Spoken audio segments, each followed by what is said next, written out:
Today's webinar, or this month's webinar, on post-completion defects management. I'm Damien Quinn, off to a good start here, and I'm joined today by our newest employee, Josh. Introduce yourself, mate. Hey guys, Josh Kinder, previous warranty and quality manager. Been in the industry doing that for about 6 years now, and have just started with VisiBuild. Super passionate about quality and completions management, and excited to see them roll out this new module. So today what we're going to take you through is, obviously we've got a demo through the application and how that works. Take you through a little bit of a presentation at the moment just to set the scene of, I guess, the industry as it sits at the moment, and then what we're trying to achieve, and then we're going to dive straight into it. Today's one's going to be a little bit different. It will be a little bit interactive today, so hopefully we can get a couple of you involved, but don't be shy as well. So questions, please yell out. We've actually got our questions panel up this time. I apologise for those in the last webinar whose questions remained unanswered. If you do ask a question today, we will actually be able to see it and we will answer it. So we'll get stuck into it. So what is post-completion defects management? And the answer to that question is different depending on your project type and what you're trying to achieve. Today, we're going to run through demonstrations relevant to some commercial projects, but this applies effectively to anyone who's trying to either manage the process post a project being complete when you often don't have the resources remaining on the construction projects. It's also quite useful for where you want to enable external parties to raise tickets, and you'll see the capability of the tickets when we get into it, out without having them have to log in or authenticate into the VisiBuild platform. And so that applies to things like maintenance requests, obviously defect rectification and things like that, but there's quite a few use cases for where you can use this new module to enable other parties to effectively create information, transmit it into your portal, and then you can manage and close it out from that point forward. The existing process, and I think everyone that's been in a warranty manager role, and Josh, I know you're familiar with this, having done this role in a couple of businesses, is pretty consistent across the industry. There's been a couple of attempts to change this process, but for the most part, most businesses these days run a combination of Excel spreadsheets, email inboxes, and the classic phone calls. What that often looks like, and what I used to see, was phone calls would come through head office, emails would come to a manned or unmanned inbox, emails would come through to people's personal contacts directly on projects, emails would come in via clients where somebody had a contact with a client representative and it would come in. And then what would happen is someone would have to collate all of that information, put it into a spreadsheet, track the process, track the closeout, but invariably huge amounts of it got missed. Yeah. And that's what you saw in your time? Yeah, and also often forced to utilize a system that is possibly being used for the construction process rather than one that is built specifically for post-completion. So there's a lot of warranty managers out there that could probably resonate with, or post-completion teams that could resonate with having to function alongside or work around with some sort of software that is just not built for you. So using that alongside emails, alongside spreadsheets, alongside Power BI and a bunch of Power Queries in those spreadsheets to try to pull together and create a narrative and a story of how those tickets have come about, how those claims have come about, and how to manage them to completion. That's the state of play that I've experienced. And we've used that classic iceberg analogy, which absolutely no one else has used before, but that's the reality. I think you'll end up with a certain percentage above the line that you can see and you understand, you can manage and, I guess, learn from.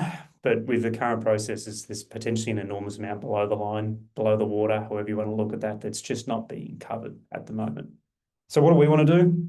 We want to get all of that into one place. So if we can get all of this external noise into one ticket system, one module, whereby you can see all of that information at once, we're more likely to be able to ensure that, number one, these are responded to quickly. Often these are coming in from irate customers, people that are really frustrated. They're incredibly important. Time is money when it comes to these things, particularly when reputation's on the line. So with a system like this, we can get all of that into one location, far more readily track it and report it. And obviously that's what we're here to show you today.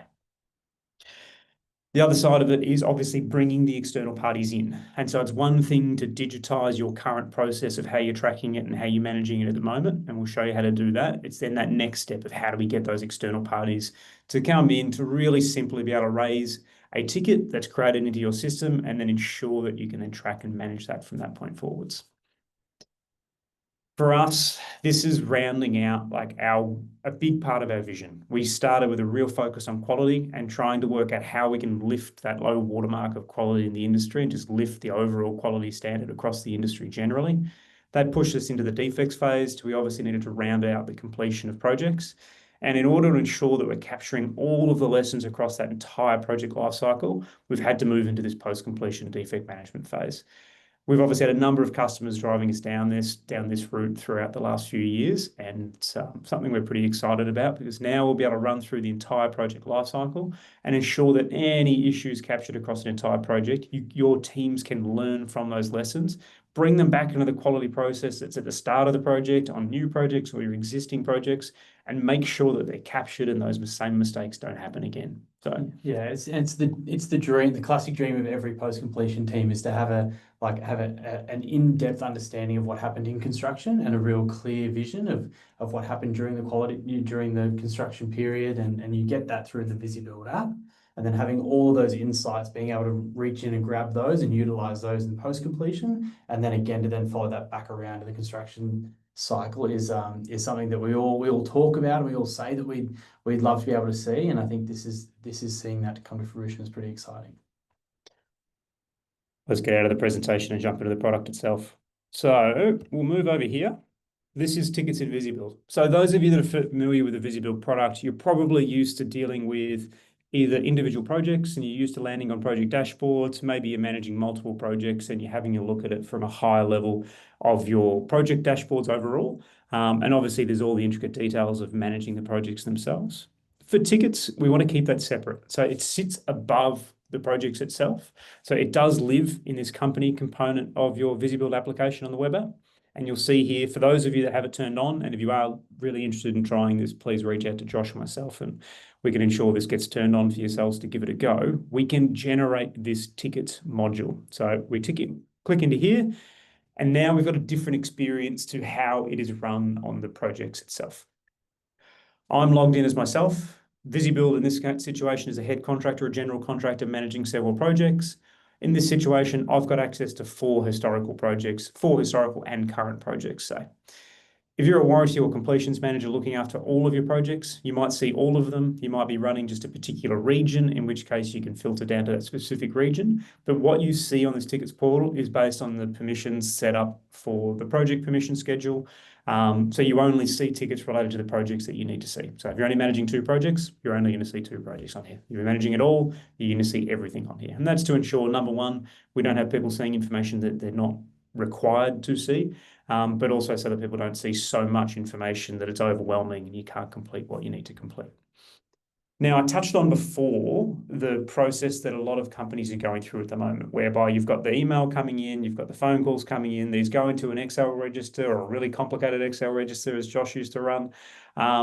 What we're trying to do as the first point of call is simplify that process and bring it into one place. And so what we've got here is the tickets portal. We have a number of filters across the top. Now, this filtering bar is consistent to how it is elsewhere in the product. So a lot of you are used to this filtering by a priority, filtering by a project. You can also filter by a region there, close date, creation dates, things like that. We've also got these little chips across the top that just give us some high-level insights. So pending tickets.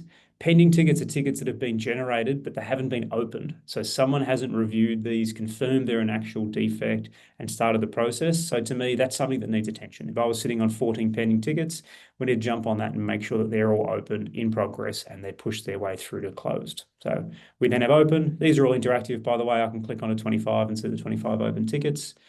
We've got closed. We've got those that are declined. Obviously, like we've all done this before, not every ticket that's going to come through is going to be valid. You can decline them within the system as well. Estimated cost and actual cost. And so this is important that through the process, we want to be encouraging to record this information. Again, this is only visible to you in your business. No one else can see this. But to try and start to capture some snapshots around what things are costing. So then when we get into reporting and things like that later on the journey, working with your businesses, we can start to see what's costing you the money, what needs the most attention. On the ticket list itself, we then obviously have a lot of that information we just gone through. So status, priority, a unique ticket number, which is unique to your business, the title of the ticket, the project it's relevant to, and the location it's relevant to on the project. So each project has its own location structure. For your existing projects, those location structures have already been built up and they can be modified to suit tickets. And I'll show you how we do that in a minute. For historic projects that may not have used VisiBuild in the past, a location structure will be built up to suit those projects. So whether it's a unit or it's a hospital, either way, all of the rooms that are relevant to the ticketing process will end up in that location structure there. We've got Visi completion. I'll touch on this once we start creating tickets and how that works, but that's the link to the actual defect to be rectified, cost, actual cost, and the creation time.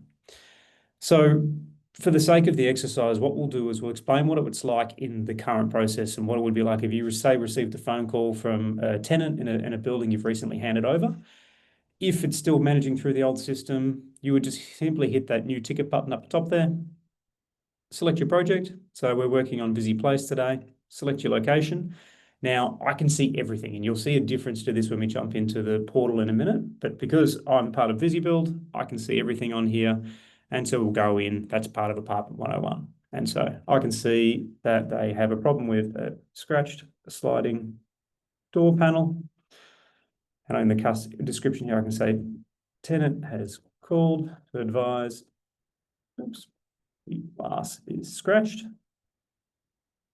If it's come through on an email and they've got a photo of it or any information, you can attach that straight into here and then put their contact details in there. So for the sake of this one, I'll call them homeowner. And let's put a phone number in there. And we'll create that ticket. What that's going to do now is it's going to prompt us to create a linked Visi. Now, the linked Visi itself is the actual defect to be rectified. And so when I hit create linked Visi, we'll click on that. What it's doing is it's pre-filling that information into an actual Visi or a defect in the situation to be rectified. Now, why this is important is that say that was a major waterproofing issue. The actual issue to be rectified isn't waterproofing. That's the root cause. That's the problem. That's what's come in as the ticket. The waterproofing is going to need to have tiles removed, waterproofing replaced, potentially substrates repaired. There's paint damage, there's plaster damage. So there might be 4, 5, or even 6 defects or issues to be rectified associated with that ticket. So you can create multiples of these in the system, and then they're all linked back to that ticket. You can see how they're closed out. Yeah, and what that enables is essentially then the ability to track individual work orders or defects or your jobs that you've sent out to the multiple trades within that one ticket. So yeah, your ticket is your interface with the client, is the issue that the client has raised, and then your Visi or your defects is your workflow process to complete all of that work associated with that ticket. That's right. Yeah. And so from here, this is where this can be assigned out to a subcontractor. So in this situation, we'll just assign this out to the joiner. I want to attach some mandatory rectification of that. What have I missed? Oops, sorry. I did the reviewer as the joiner. Let's attach that to Clear Cut Joinery, and then I want to assign that to myself as the reviewer, generate that. And so now what we've got is that first ticket we've created. Exactly as Josh was saying, we can generate more now. So if this was that waterproofing issue, I can go in here and add another one. It's going to bring that information over again so that we can start to create those defects or those items to be rectified. Another reason why this is important is that the ticket includes all of the information relevant to your connection with the external party that's raising this. It has their contact details in there. So it effectively has some personal identifying information. You may not necessarily want that to go out to your subcontractor, the supervisor, whoever that is rectifying the defect out in the field. All that the contractor will see is the actual defect itself. So they'll be able to jump in here, they'll see the scratch sliding door panel, and you'll see when we raise it through the portal, attachments and things like that will come over to this. They can see a link to the ticket itself, so they have a reference number if they need to contact you and make reference of that. And you can see they've got a requirement to attach rectification evidence in there. We obviously have access, so we can click into that and go back to the ticket itself and see we've got that ticket there, when it was created, who it was created by, and we've got this bit of this activity feed in here. Now that's a simple way. That's if you get one that's coming through the phone, it's coming through an email into your existing system. That's obviously not what we're really here to demonstrate today. What we want to do is take it from this to enable it to be any external party that is required to raise these tickets to be able to do this themselves. This is where we're going to try and get a little bit interactive. So I'm going to bring up a QR code here, and hopefully this works for you playing at home. And I'm going to create one too. So where's my little phone here? Same as last time. It stopped working. You start creating one on that one, Josh, and I'll connect my phone to the screen. Oh, that ruined it for everyone, didn't it? Good. Come on. Hopefully this app actually worked. This crashed in the last demo trying to share my phone to the screen. So I'll create one as well. Grab my camera. Open that up so you can all see it at home. Now, if you are online, please feel free to jump in and raise a ticket here. If you do that, you'll get to see some more of what happens from the background. You'll get to see the responses you receive via the emails and the notifications. So I'll obviously take you through what it looks like here, but feel free to jump in and grab one, and we'll close some out after this meeting as well, so you can see them from there. So as a purchaser or whoever I am now, you can see I've got to select the location. It's a limited number of locations in here, and I'll show you how to set that up when we get to some settings at the end, but I'll pick a specific location, add a title. So we've got scratched wall panel, west wall, go in and attach a photo, take a photo. Here's my scratch wall panel. Ooh, that's very blurry. Let's try that again. Use photo. You can attach more. So if they need to attach more photos or they want to take a video, for example, they can go through and do that. So take a photo of the other scratch, use photo, put my contact details in there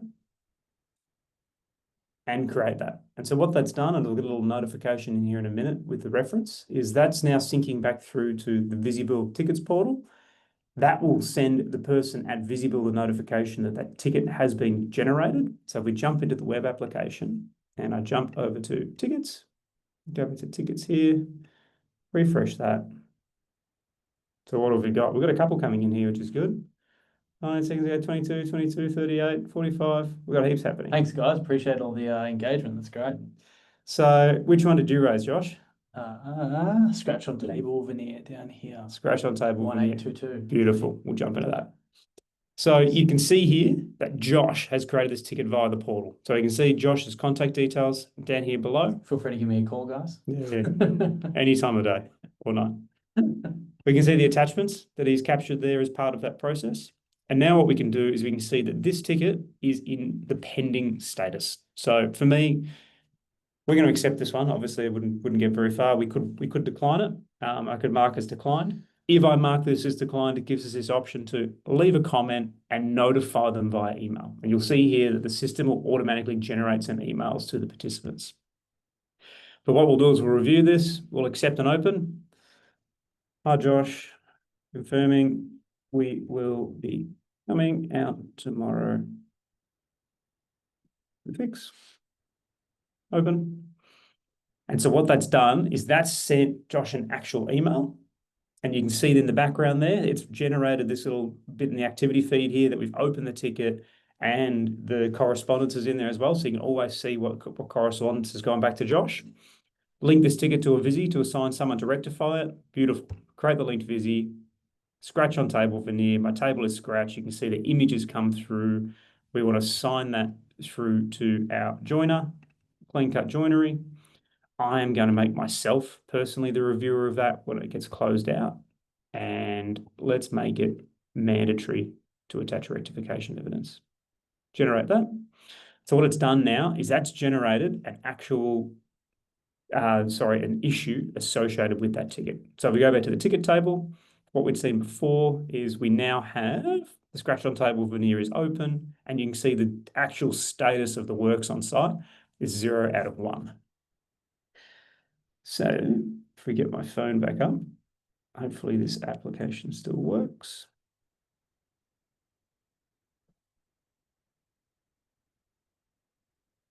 Sorry, you can't see that. Bring that over there. So we've got let me just go back there. I'm now a subcontractor, say on the project, or I'm your supervisor, someone that needs to go and actually close this work out on site. I'm on VisiPlace, I'm on the project. So this is the standard interface that you would be used to today. I can just go to the top of that location tree here and see, there it is. There's that one we were mucking around with before, the scratch sliding door panel. And here's the scratch on the table veneer. So we'll click into that. And I can see it's assigned to clean cut joinery. I can see there's a requirement to provide evidence of rectification. So let's go through that. Take a photo. This bit looks better.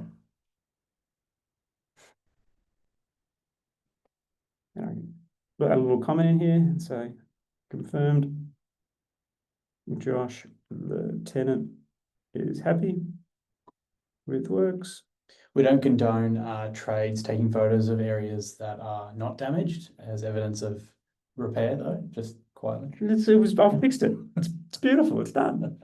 So you can see that one there is now in review. So because I had myself set as a reviewer, that will go through to review. Conveniently, I can review and close it out because I am me, and I'll approve and close that issue out there. So what that means, let's go back to our ticket portal here, and we'll see that scratch on table veneer. Jump back into that. I can link that into the actual ticket. Let's have a look at this and see, beautiful. Defect there is closed now. There's that photo I just took of the actual works, even links back to there. It's beautiful. That's the right project. That's where it is. And there's the audit log and activity feed associated with that. And again, if this was a multi-stage defect, you had different parties, there'd be the different defects in there for each of those to go through and close out and rectify. This is a nice simple one. We've gone out, we've closed the scratch, we've verified that it's been completed. What I can do now is I can close the ticket out. We can say we've done with this, we're pretty happy. I can say, I can put a little note in here for our records, confirmed with the supervisor that these works were completed today. Everything gets date and time stamped, by the way. So once we get into the future, that will show the date and the time that this was actually logged. And I can close that ticket out now. And we'll send an email back through. Hi, Josh. Thanks for your patience. This has now been closed out. We'll close it out. That's going to generate an email again and send that over to the actual tenant. So let's jump in to what it looks like from the other side. So for those of you that have actually created one, you will have seen some email from the creation flow. So there's two different emails that happen. Number one is as the party raising the ticket. So you've logged into the portal and you've raised the ticket, you'll receive an email like this, that it's submitted. There will have been a second step to say that the ticket's now open, and that was when we accepted the ticket from Josh. And then you'll get a final update to that user that the ticket's been closed out, and that commentary will come through that was included through the VisiBuild tickets portal. There's another side of the emails as well. We understand that some tickets, when they come in, are incredibly time sensitive. So you can set up an email address within your business that might be your current customer care at xbusiness.com. What that will do is that company will also get a notification through email to let them know that a new ticket's been created. They can go in there, click straight through and review the ticket. They can see images relevant to the ticket directly in the email. And this is ensuring that we're not having to wait for someone to log into the app to see that a new ticket's been raised, particularly if it's something like a major water leak or something like that. That ensures that they see it immediately. I just had a question come through from the audience too. This, by the way, is not VisiBuild's logo. This will be your logo, and no different to the information that goes back through to that tenant, the purchase of the external party, whoever that is, that will be your business's logo, not just ours. Another question that's come through is relevant to subcontractors and what this process is like. Obviously, the example we provided here was a subcontractor was closing the defect out. If you're a subcontractor that pays to use VisiBuild on all of your projects, the tickets portal can actually be set up for your business as well, and those links provided to external parties to raise tickets into your system, or purely to help manage your process if you've got a warranty or a service team that needs to manage it across all your existing projects. So if you're looking to do that process as well with us, please reach out and let us know. So I just got another question here. It's a bit of a long one. We're just reading it. Just reading through some questions. Sorry, guys. There's one question in there, where will we provide the scope for the contractor? It's a great question, and we can go through that probably in detail, if you want to reach out, we can show you how that works. But simply in those visis, there's locations there to put in notes for a contractor of what to complete. That would be the best place to put a scope of works. Either in the comments, in the details, in the activity, or attach it in. Yeah, you can attach it in any form you'd like, or you can put it in the comments of that visi itself. And so the idea of having those broken out visis is that you might have, simple bathroom renovation that you need to do a waterproofing repair on. Your first one goes to your demo trade. Please demolish X amount of square meters of tiles. You put that in your comments, or you can put that in your attachments. You can go anywhere. You'll find out what works best for you and for your trades. But just want to touch on as well, understanding that you're going to have contractors who don't want to sign up to a system. I've got a Nokia 3310 mate, I don't use technology. There's always a way to export these visis too. So you may have, one contractor in there who's just absolutely vehemently not going to look at an application. No problem. You export their visi, their defect or their work order, whatever you'd like to call it, and that you can just send that to them directly as well. And then you can be the one that reviews that work when they send it back.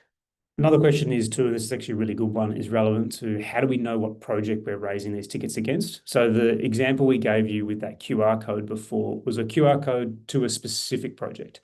And so in this situation, and there's a few different ways to generate these. So in this situation, this might have been generated for an apartment building, which is what this example was. This QR code might live in the residence lobby. Now it's specific to their project and their project only. So effectively, they know what they're signing into and they can then go and pick their apartment, unit number, whatever it's relevant to. There's another way to also generate this where you can embed links into your website. And if that's the situation, they're either a link to the individual project and you can do multiple links that are set up for each project, or there's a link to a high-level portal whereby they're then required to select their project first, so they'll then know what project they're in before they select their locations. So that's how we make sure that they know they're in the right project. And foolproof one is if they go and just select their address isn't in there, they're in the wrong project. Yeah. And with this one here, so this is part of the project settings here, how you would set that up. So this is how you generate a portal link to a specific project. So I'm in VisiPlace in this situation. You can see in our setup, there's a new tickets setup page. From here, a couple of things. Number one, enabling tickets, pretty simple. Toggle it on to make sure it's available. The second one is that portal. So this is how you generate that portal link to the project itself. And the next step there is that you can actually modify the locations that are visible to that through that link. On these projects, that particularly those that have been running in the system for a while, they don't have 10,000 locations in the job, and 9,500 of those are not relevant to the end of the project and or where you would want to have tickets raised. So with the location portal, you can then select only those locations you want to make visible through to those external parties when they're raising a ticket in the system. For historic projects, often you'll make a simpler location tree so you can just select all locations to come through. But for those projects, particularly the really complex ones that have huge location structures, this is a much easier example for the end user. So for the final question there, like the QR being project specific, yes, it's a great thing to include in the handover manual. We've heard of people wanting to put it in the switchboards in their apartments. Simplest way, put it in the handover manual. The link can also be embedded into handover applications. And this is, again, really specific to apartment style buildings where they may have an application they use for when they get parcels delivered and things like that. That link can be embedded within that application so they can just jump in and click the link, pick their apartment and raise them directly from there as well. So a few different ways to do that. Thanks for the questions though. Yeah, had a few good ones coming through there. And if we don't get to your question, we'll reach out afterwards and make sure we respond to that after. Josh had made a good point before in that we can still track the defects once they're created in the same way we do on our projects to date. So if we go to the project now, we can filter this down to issues, and now I can see on VisiPlace all of the issues independent of those tickets itself. And exactly like Josh had said, we could go through here and filter out all those issues that are currently open and ready for rectification, select all of them and export those. So if you've got a supervisor that just wants to run this the old-fashioned way out on site with them printed out in paper, and sometimes it is easier just to have them printed out and walk through, they can go through that process on paper. Or if you need to hand a list out to a subcontractor that might be coming to rectify some, again, exactly as Josh has said, they're not logging into the application regularly. It's easier to do that.